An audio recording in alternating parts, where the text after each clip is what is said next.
Okay, think about this. You're at a neighborhood meeting, right? Everyone's yelling about where to put a new park bench. Or maybe it's just family movie night and nobody can agree. Total deadlock. Now, zoom out. Think about a global crisis. Who's supposed to be in charge? Who actually makes the rules? It always comes down to that same basic question, doesn't it? And, well, that's what brings us to today's deep dive. Okay, let's unpack this sovereignty. It sounds kind of dusty, maybe something from an old political textbook, but honestly, it's absolutely essential if you want to understand how our world works, who really holds power, and even why big global events happen the way they do. You've really hit on it. It's fascinating, isn't it, how this one single concept, it comes from the Latin superanus, meaning supreme, Yeah. how it's grown from just a legal idea into something that, well, it touches pretty much every part of our lives. Individual freedom, sure, but also that complex dance of international relations. We've gathered quite a stack of sources for this.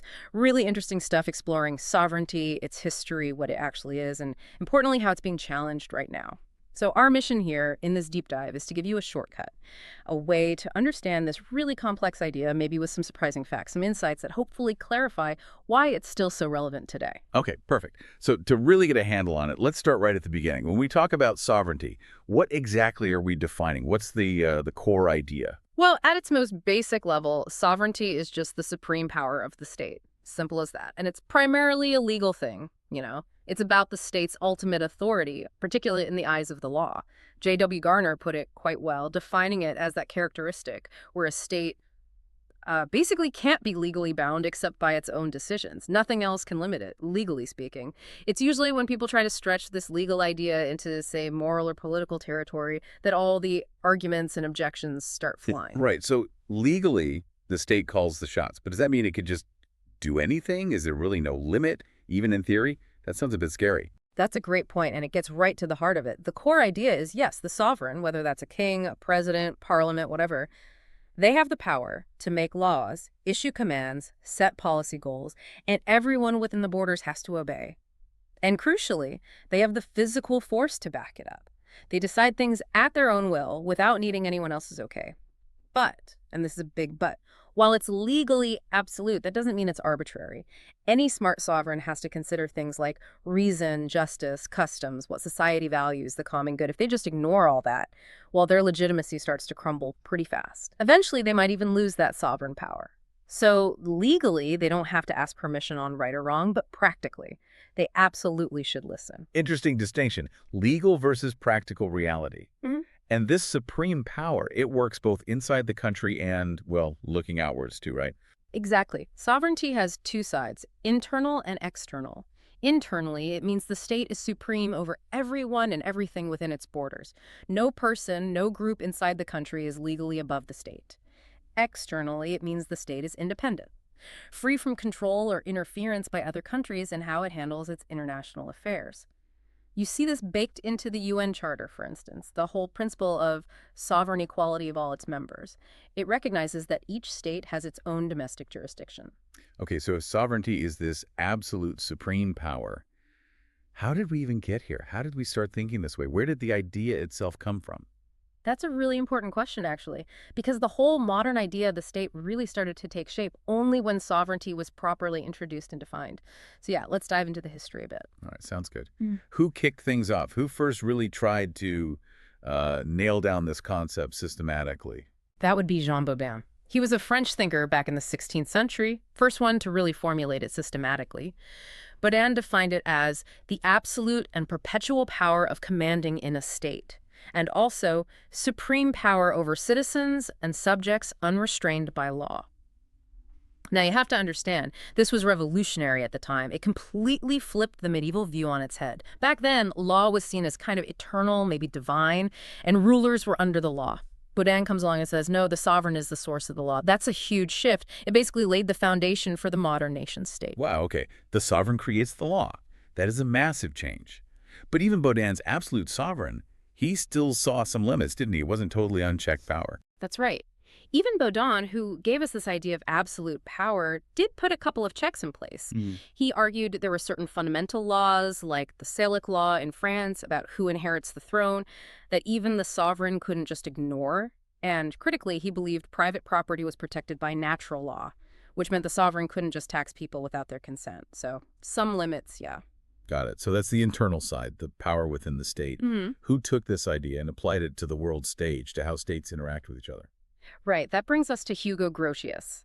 He's often called the father of international law, working in the 17th century. Grotius really extended sovereignty into that international sphere, emphasizing the independence of states. He believed international law was based on two things: natural law and what he called a voluntary law of nations. This voluntary law came from treaties and customs based on the free consent of states. So nations follow international law not because some higher power forces them, but because they choose to agree to it. It's about consent, not coercion curtailing their sovereignty. Okay, so states agree to the rules because it suits them, basically, not because they have to. That makes sense. Now, what about the social contract thinkers? Hobbes, Locke. How did they fit sovereignty into their ideas? Ah, yes. Thomas Hobbes, also 17th century. He saw sovereignty as something the state possesses, but it originates from the people's will through a social contract. His famous idea was that life in the state of nature was awful. Solitary, poor, nasty, brutish, and short chaos, basically. So to escape that, people willingly, rationally give up all their natural rights to an all-powerful sovereign. Completely. Irrevocably. Why? For order, for peace and security. So for Hobbes, the sovereign's authority is absolute, beyond challenge, because its value lies in preventing anarchy. Its legitimacy comes purely from its function. Giving up all your rights, though, that sounds incredibly risky. What if the sovereign turns out to be a tyrant? Did Hobbes have an answer for that?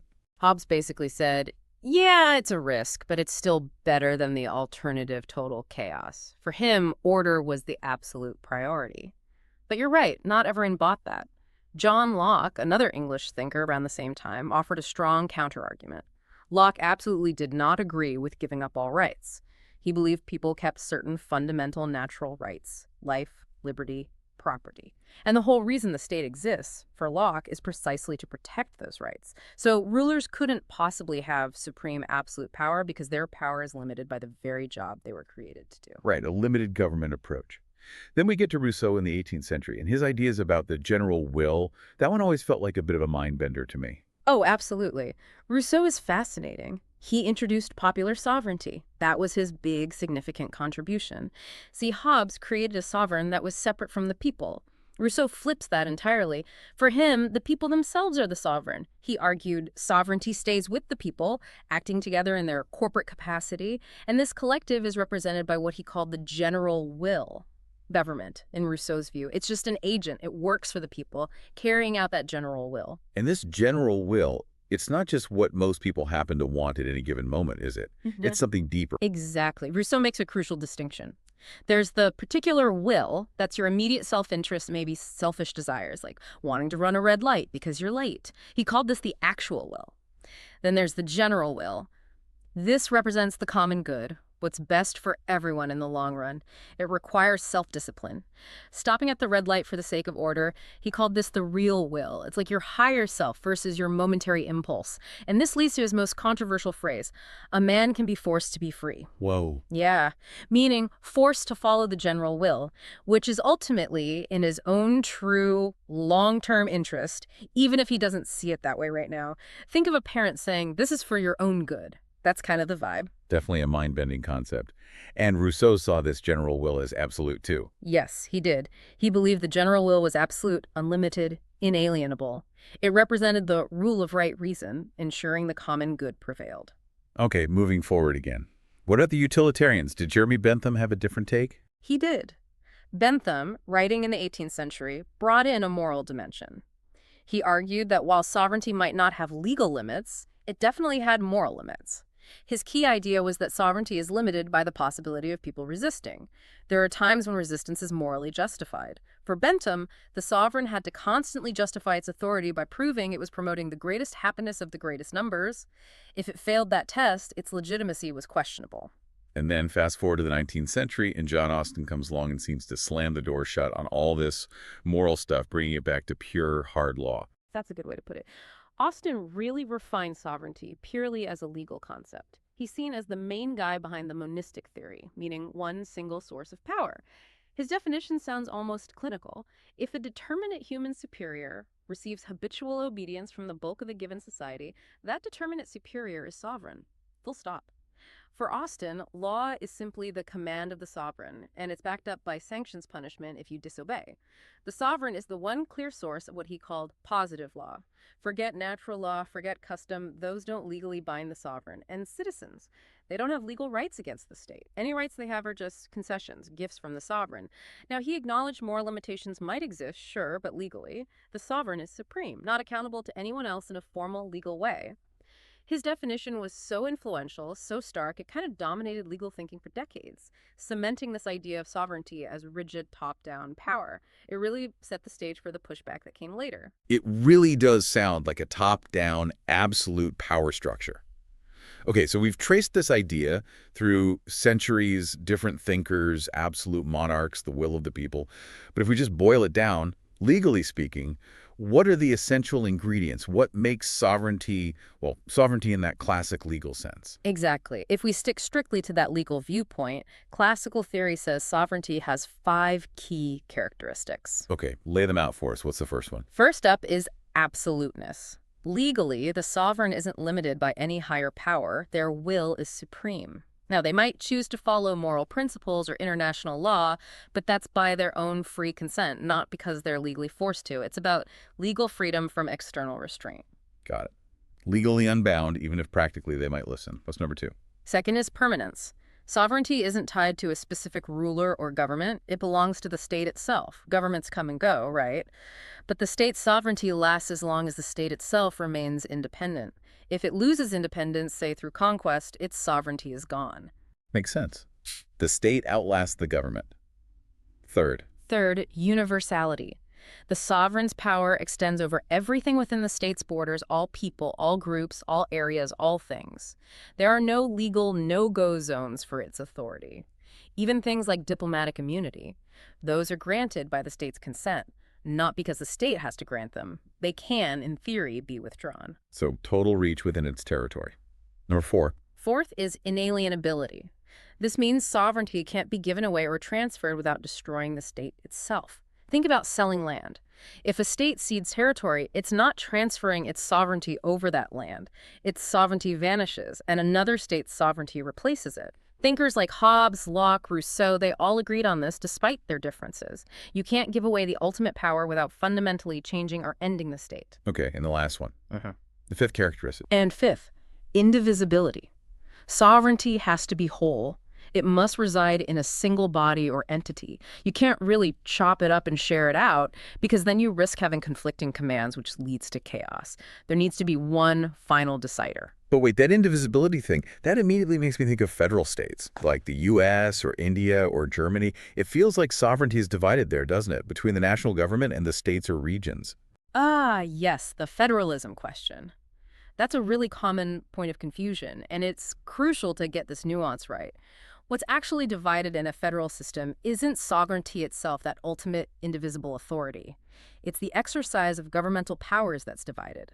So you have different levels of government, federal, state, maybe local, and the Constitution assigns different jobs or functions to each level. But the underlying sovereignty, that supreme legal authority, still belongs to the single overall state entity. It's about how the government is organized to do its work, not about splitting the fundamental power itself. That's why we talk about unitary and federal as types of government, not types of state. The state remains one sovereign entity. Okay, that distinction between dividing powers versus dividing sovereignty helps. But still, if sovereignty is meant to be this absolute indivisible thing, how do we even spot it in the real world?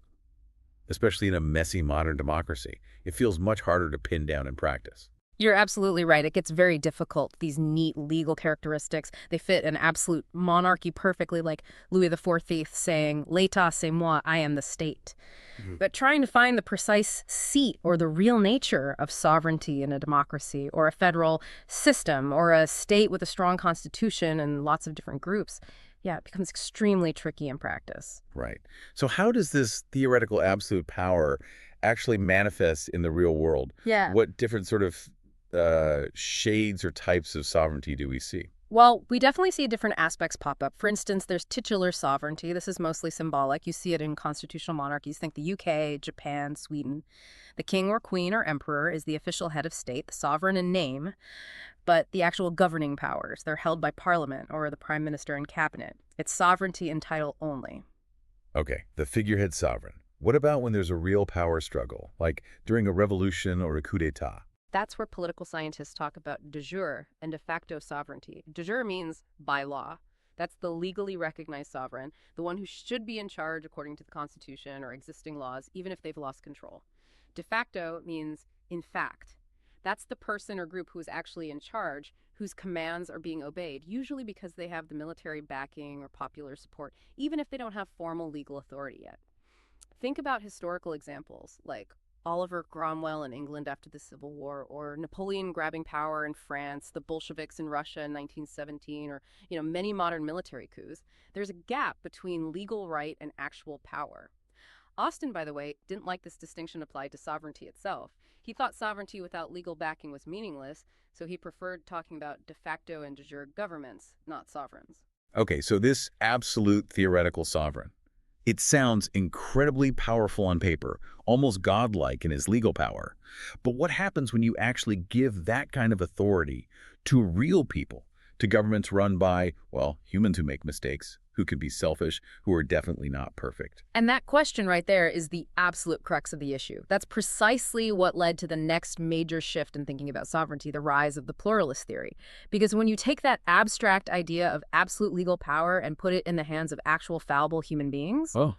well, the results can be profoundly problematic. It created a powerful pushback. Okay, so this is where the challenge to the all-powerful state really gained steam. What was the core problem that pluralism saw with this absolute monistic view of sovereignty? The fundamental problem is this. When you apply that monistic theory, one single absolute sovereign to the political realm, it logically implies that the state has unlimited authority over individuals.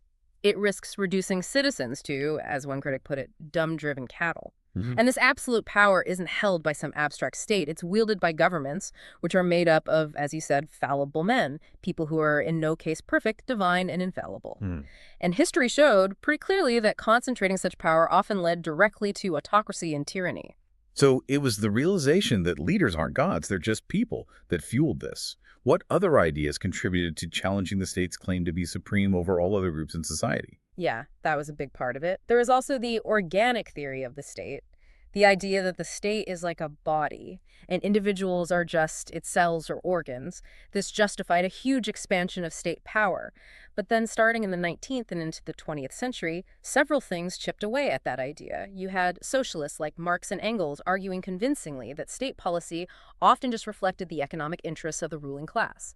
Thinkers like J.N. Figgins directly connected the absolute state model to economic and industrial oppression. Then modern psychology came along and, well, it sort of exploded the myth of the personality of the state, showed it wasn't some single conscious entity. And sociology demonstrated that laws often emerge from social needs and customs, not just from a sovereign's command. All this led to seeing the state differently, not as the be-all and end-all, but as just one part, maybe an important part, but only one part, of a person's social existence. And didn't World War I have a really profound, maybe even shocking impact on this thinking? Oh, absolutely profound. The sheer scale of sacrifice demanded by the state during World War I, literally demanding citizens lay down their lives, forced a lot of people to question that authority. You saw this particularly with conscientious objectors, people who refused to fight based on moral or religious grounds. Their stance really highlighted the fallibility of the governments demanding such ultimate sacrifice.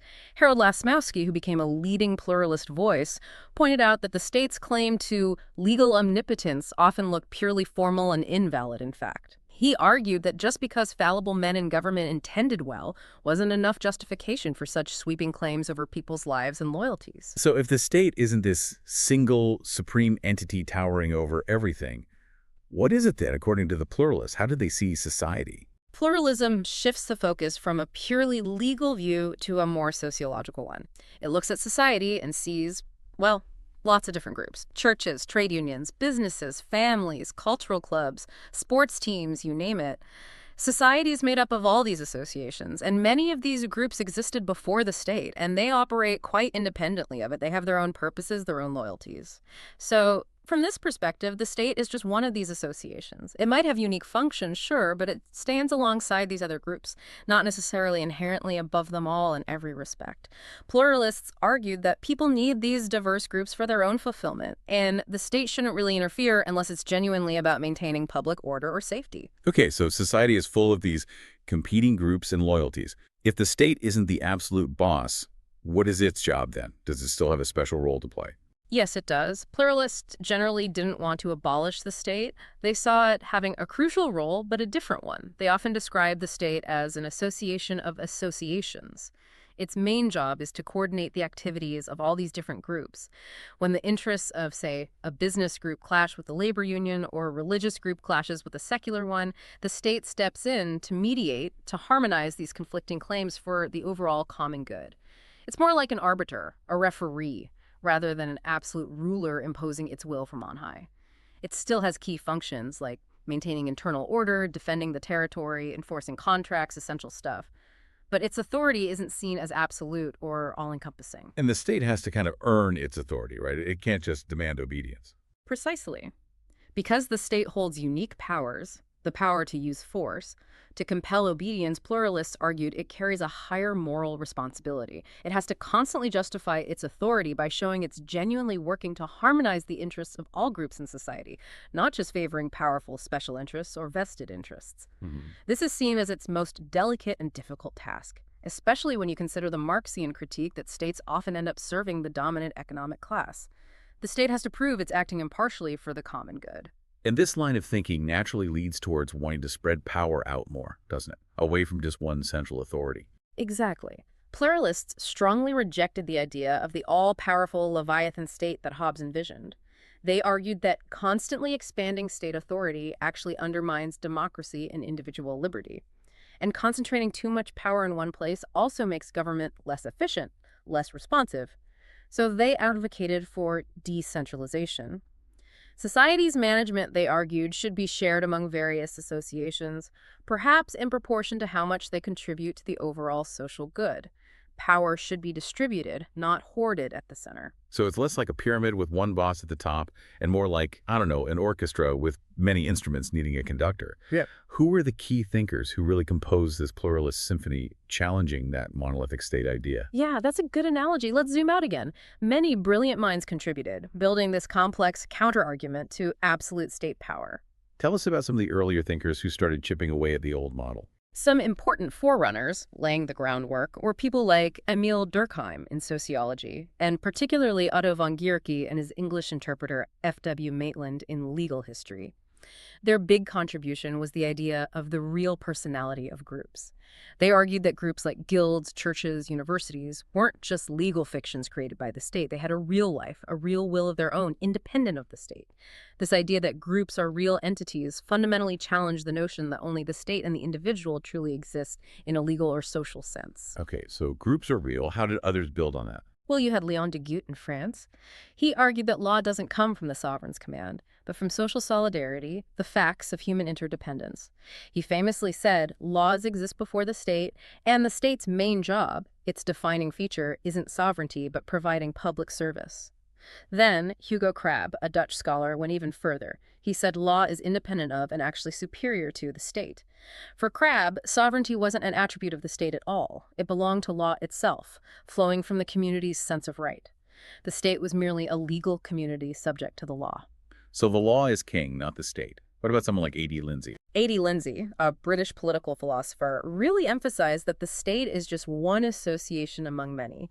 And often, he argued, smaller groups like a trade union or a church command deeper loyalty from individuals than the large, remote state.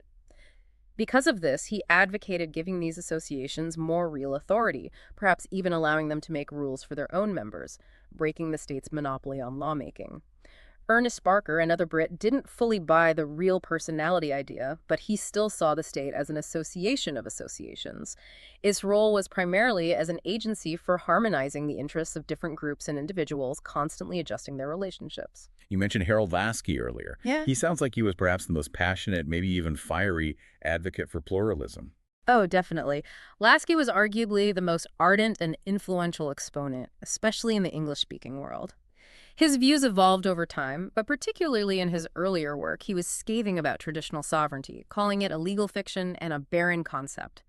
Later, influenced by Marxism, he acknowledged the reality of state power more, but tended to see it primarily as an instrument for regulating class conflict. How specifically did Lasky take down the idea of absolute sovereignty? What were his main lines of attack? He hit it from several angles. First, historically, he pointed out that things like custom and tradition always act as real limits on sovereign power, even if they aren't formal legal checks.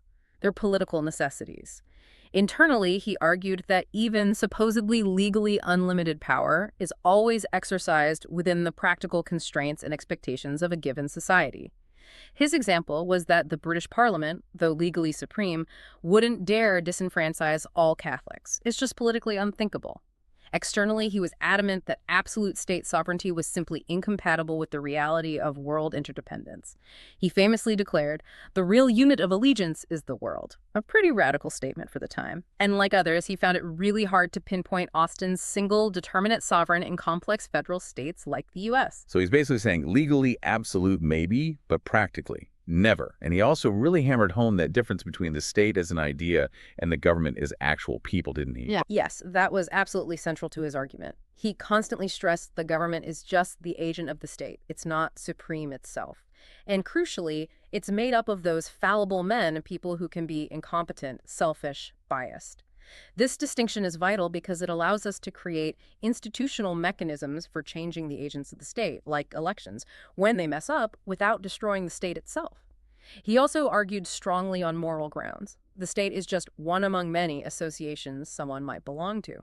It has no inherent superior claim to your loyalty over, say, your church or your union, unless your own conscience agrees with its actions. For Lasky, blind, unquestioning obedience was morally wrong because it stunted your own moral development.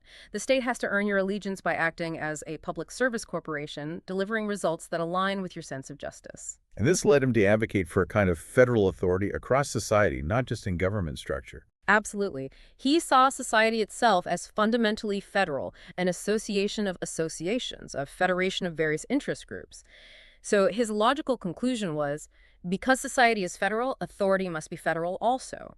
Power shouldn't be hierarchical, flowing down from one peak. It should be coordinative, spread out. Authority should be federal, not absolute and indivisible. Lasky also applied this to the economy. He fiercely criticized how economic overlords, capitalist directors controlled industry and often politics too, without democratic accountability. He argued their power must be subordinated to the interest of the community. And his proposed solution, quite radically, involved socializing key economic resources, capital, land, major industries, transport, energy, seeing this as a pluralist way to decentralize real power and make society genuinely more democratic. Okay, shifting gears slightly, what about Robert M. McCalver? He came at it from a more sociological angle. Right. Yes, McCulver, a very influential American sociologist, offered a distinct perspective. He argued that the defining characteristic of the state isn't sovereignty, but the supremacy of law. He had several arguments against the traditional sovereignty concept.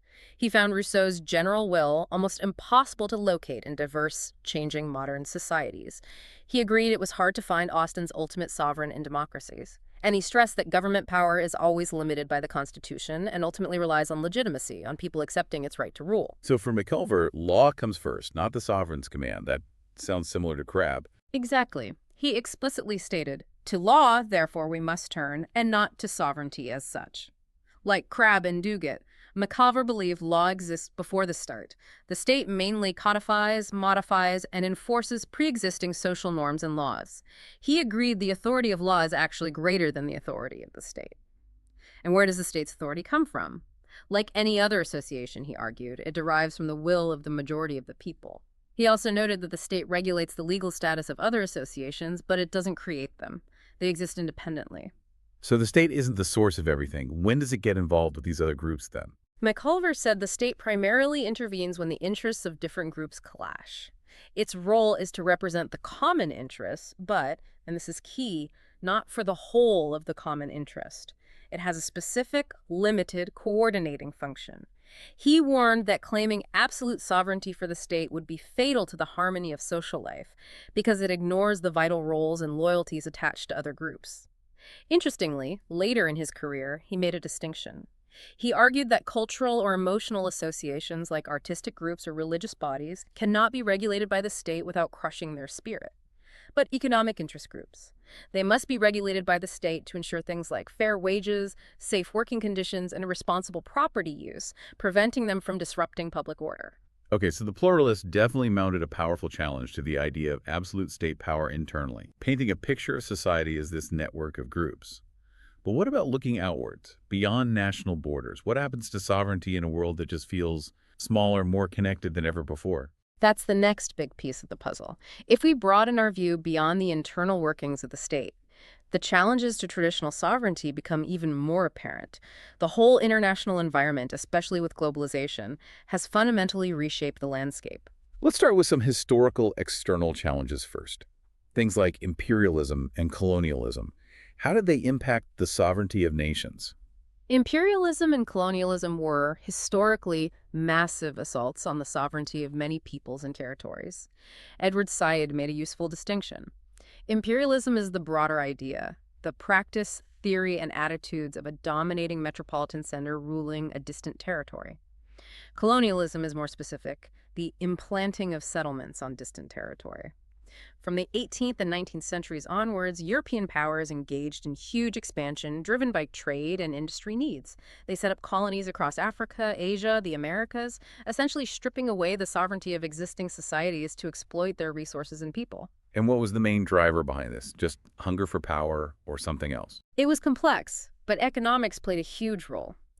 J.A. Hobson talked about the need for a captive market. Lenin went further, arguing imperialism was an economic necessity of capitalist economy, a relentless drive for new places to invest capital, new markets for goods, new sources of cheap raw materials.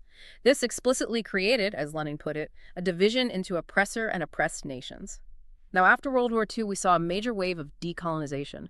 Many former colonies gained formal independence. India in 1947 is a classic example. On paper, their sovereignty was restored. On paper being the key phrase there, did the exploitation just stop once the flags changed? This sounds like where neo-colonialism comes in. Exactly. The end of formal colonial rule didn't mean the end of exploitation. Neo-colonialism describes the more subtle, usually economic, means by which powerful states continued to exert control over formally independent but economically weaker nations. These developing countries often remain dependent sources of cheap labor, raw materials, markets for manufactured goods, often stuck in unfair trade relationships because they lacked capital and technology. You saw patterns like Latin America being heavily influenced by U.S. industries, or countries like Taiwan and Malaysia becoming hubs for Japanese manufacturing.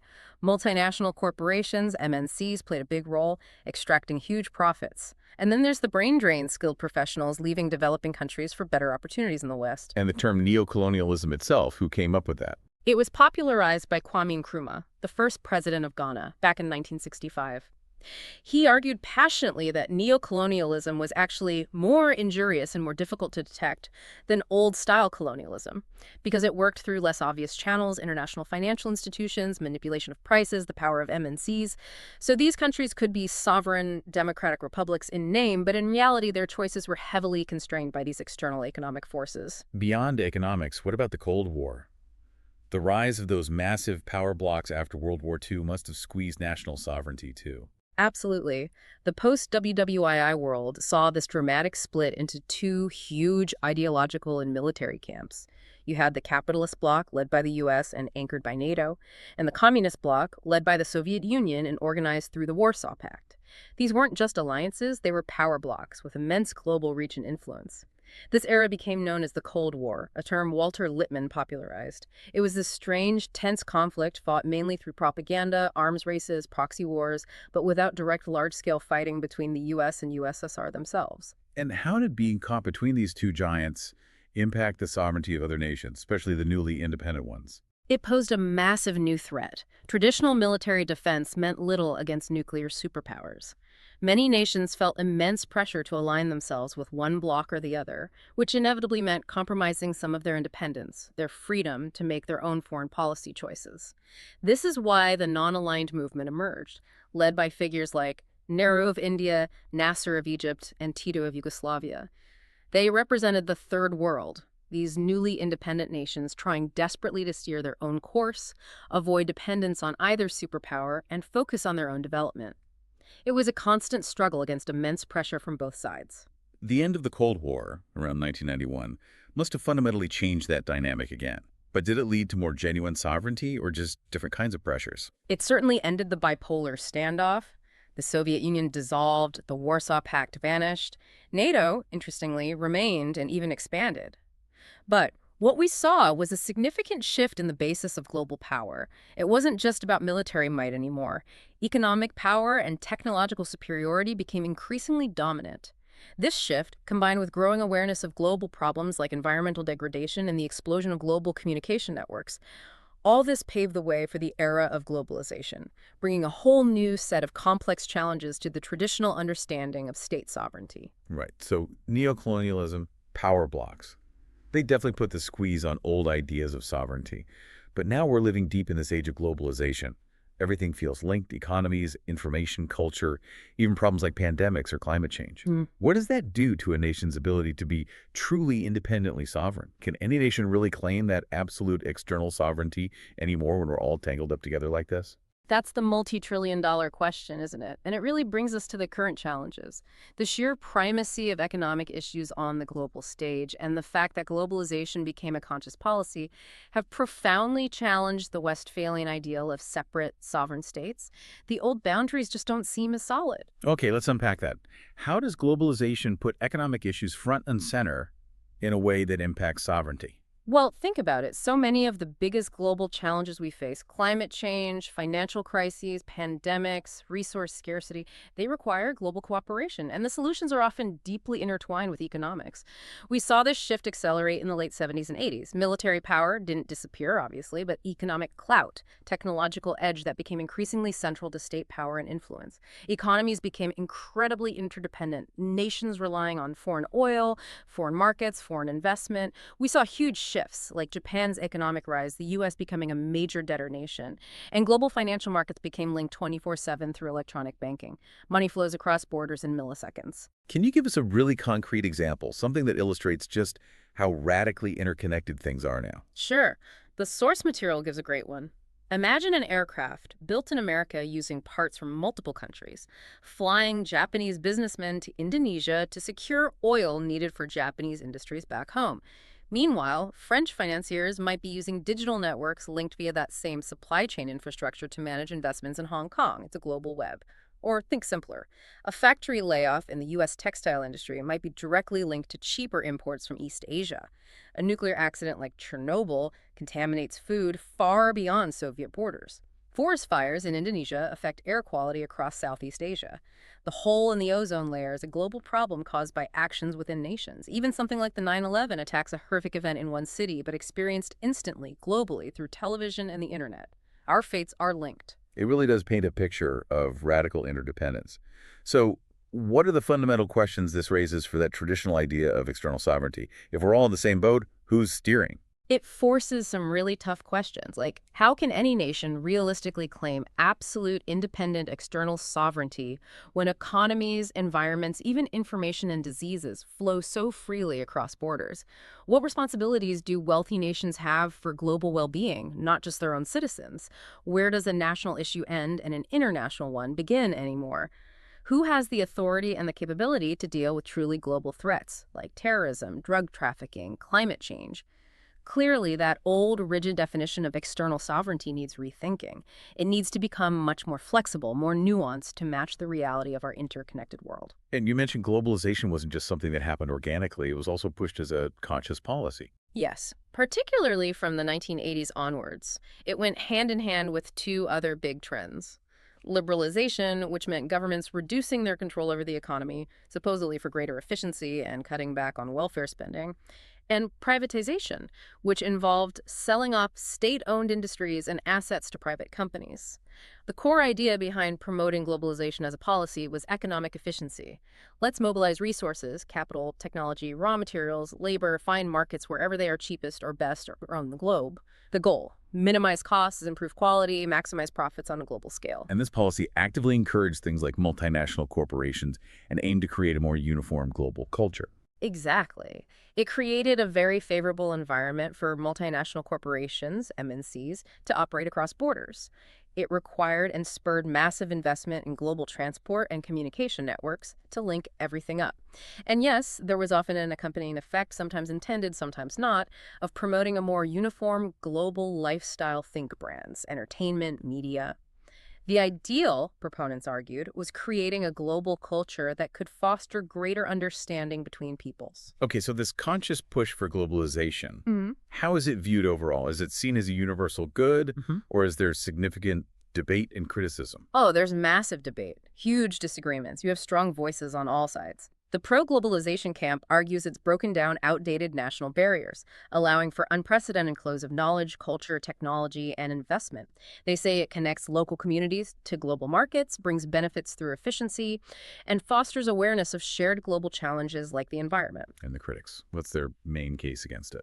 The anti-globalization view is often sharp. They tend to see it as a sophisticated strategy by developed Western countries to maintain their dominance, essentially, neo-colonialism in a new guise. They argue it imposes Western culture as global, eroding diverse local traditions and heritage. They see local economies becoming dependent on and subservient to powerful Western corporations and financial interests. Some critics allege it's primarily an invention of capitalist powers, using institutions like the International Monetary Fund, IMF, and the World Bank to impose conditions often called structural adjustment that primarily benefit a small global elite while harming the majority in developing countries, increasing debt and inequality. So, really starkly opposing views. Is there a middle ground? A more balanced assessment possible? Many attempt a balanced view. They acknowledge globalization's significant downsides and failures. It clearly hasn't ended poverty. In some cases, it's widened the gap between rich and poor. It's contributed to serious environmental problems, sometimes fueled intolerance or conflict, and has disrupted traditional communities. The benefits haven't been shared equally, and subordinate groups have often suffered. But this view also recognizes undeniable positive impacts. Global average income has risen significantly since WWII. Extreme poverty has fallen globally, even if unevenly. There is far greater awareness of environmental issues and human rights. It has arguably created conditions for disarmament and dialogue.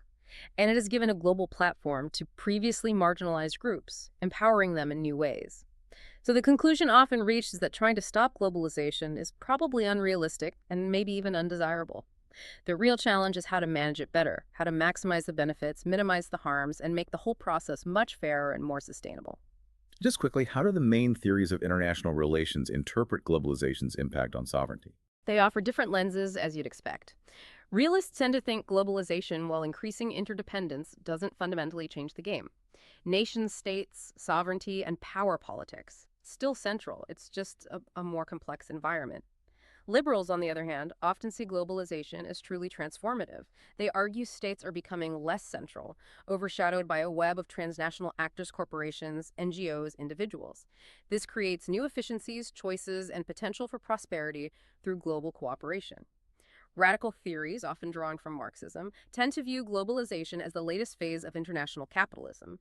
They see it as driven by Western interests, deepening the core-periphery divide between rich and poor economies, and acting as a powerful tool of neocolonial control. Wow. Okay. So where does that leave us? We started this journey with the simple idea of a supreme power within a state's borders. And we've traveled through centuries of philosophical debate, historical shifts, challenges from within society, and now these massive global forces that seem to stretch, challenge, maybe even dissolve traditional sovereignty. It Mhm. feels like a concept constantly in flux, constantly being debated. It absolutely is. And stepping back, looking at the whole sweep we've covered, this journey of the idea of sovereignty really reflects a deep ongoing tension, doesn't it? It's the tension between our need for order, for authority, for rules, and our equally powerful yearning for individual liberty, for group autonomy, combined with the undeniable fact that we now live in a deeply interconnected world. And there's that other tension, too, between the abstract idea of the state, this legal entity holding sovereignty, and the concrete reality of governments run by those fallible human beings we talked about. That gap fuels the constant struggle for better, more responsible, more accountable governance. So maybe the final thought to leave with you, the listener, is this. In a world where the biggest challenges, climate, health, economy, clearly ignore lines on a map, and where technology connects us instantly across those lines, how do we strike the right balance? How do we balance the state's legitimate need to maintain order and provide security with the absolute necessity for global cooperation, shared responsibility between nations, and also, critically, a healthy relationship between governments and all the diverse groups that make up our societies? It's not just a historical debate or a theoretical puzzle. It's a question that shapes our lives, our politics, our future, every single day. Something to definitely keep thinking about.